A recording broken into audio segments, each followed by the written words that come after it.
Hello everyone, TimeToGrind here, and today I wanted to talk about Roundguard. And full disclaimer, before we get into this, I was given a free review copy of this game in order to make a review for it. I never let that impact my reviews. In the past, I've gotten review copies for games that I end up hating on. So, if I like a game, I'll like it. If I don't like a game, I won't like it. And I don't try to let that, impact the overall review. But either way, Roundguard is a small little indie game that really piqued my interest, mainly because of its concept. And I'm super into roguelikes and roguelites. I'm sure you know that if you've been watching this channel for even a little bit. And this, I really love trying any roguelike or roguelite game that I think is bringing something new to the genre, or it has, fresh ideas or anything like that. And so Roundguard is a roguelite Peggle puzzle game. So if you ever played Peggle back in the day, it was that game where you shot a ball from the top and it hit these gems and other balls and stuff like that. And, it was a puzzle game and it was pretty fun. It did kind of inspire this entire genre of games that unfortunately a lot of mobile games kind of take and, ruin with microtransactions and stuff like that. But at its core, I really like that genre. I really like that puzzle Peggle, genre. And so seeing a Peggle roguelite or, game was really interesting to me, and so it kind of gave me some Slay the Spire vibes in terms of the map layout and kind of how the classes were and stuff like that. But if you've ever played a Peggle game back in the day, you might be interested in this. So how it works is you shoot your character from the top of your screen, and it bounces on different gold pots, health potions, mana potions, enemies, and if you hit a gold pot, you get some gold. If you hit a health pot, you heal a little bit. If you hit mana potion, you get more mana, and if you hit an enemy, you both hit each other. So you have your attack value, and every enemy, along with having their health, has an attack value. So if you hit an enemy, you're gonna deal damage to them. A lot of the lower enemies you'll probably kill, but they're gonna deal some damage back to you.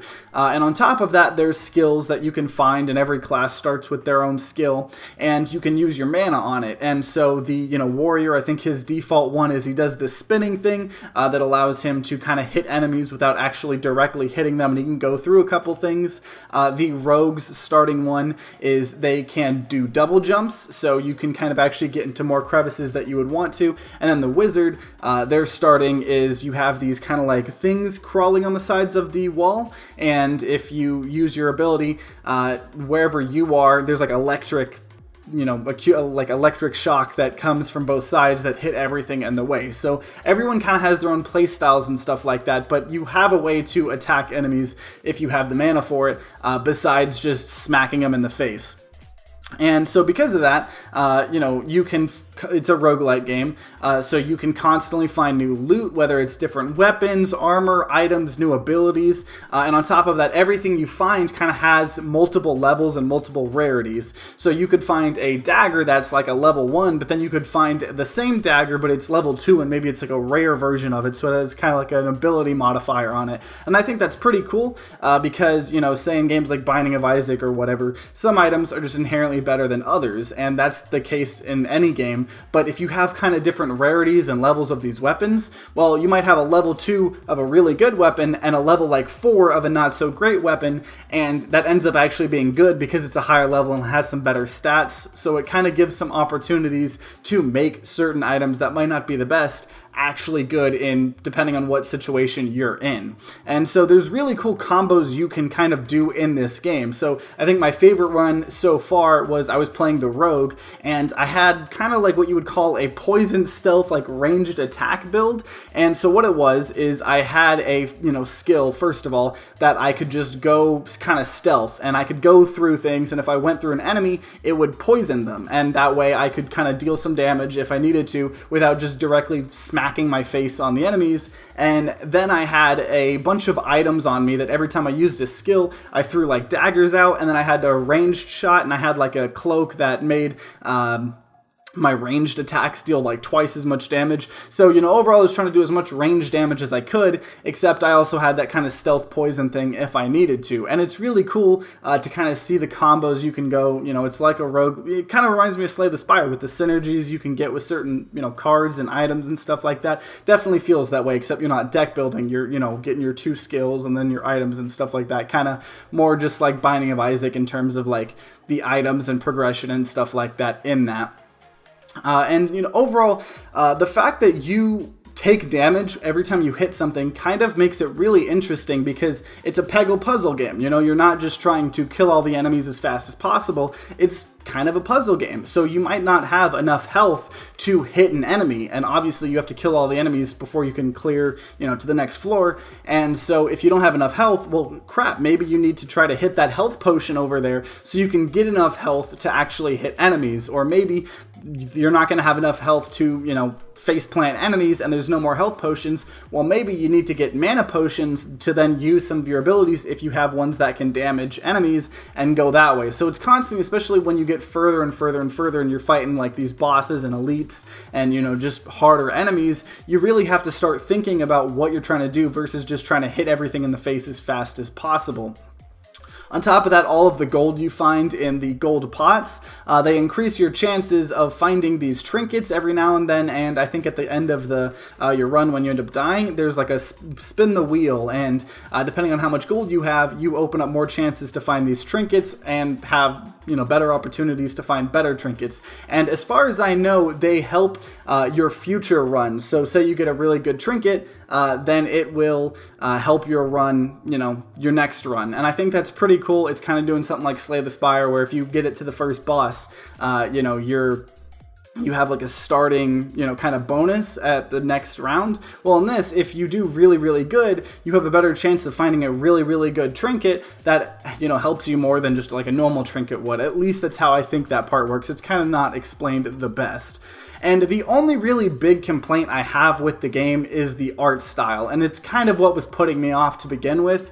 And it does, I will say, to give it credit, it looks a lot better once you actually start playing the game like full screen than it does in screenshots, because when you look at the screenshots, it kind of just looks like a mobile game, and it doesn't help that it's kind of a genre of a game that mobile games have kind of taken and ruined with microtransactions and just made people kind of associate that type of gameplay with like the predatory mobile game stuff.